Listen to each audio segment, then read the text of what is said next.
Hey there, Todd with Tribble Painting. Welcome to the Wall of Color. Today on the wall, we're taking a look at Sherwin Williams 2023 Color of the Year, along with a few of the 40 trend colors of the year from the Terra Colormix Forecast collection. So starting on the top and working down, we have Malted Milk, Pure White, Urban Bronze, and Toil Red.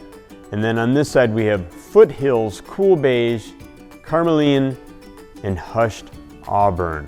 And then certainly in the middle is Redend Point, which is the 2023 Color of the Year from Sherwin Williams. So maybe you noticed, but the first thing that jumped out at me was how many of these colors are similar to Redend Point in the sense that they have a, say, dusty rose or pink or terracotta influenced or inspired feel to them.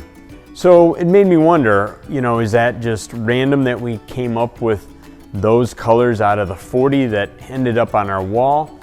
And when I looked through the 4 different collections that make up the 40 trend colors, more than 10 of those colors, so more than a quarter of them, are leaning in this direction.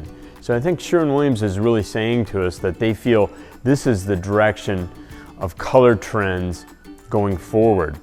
Will the other companies come out with colors that are in this same vein? That's yet to be seen. Benjamin Moore's is about 2 weeks from coming out, so we'll see if they go in this same direction.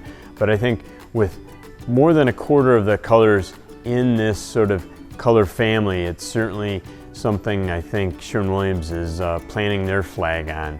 So let us know your thought. How do these colors all work with Redend Point, the color of the year?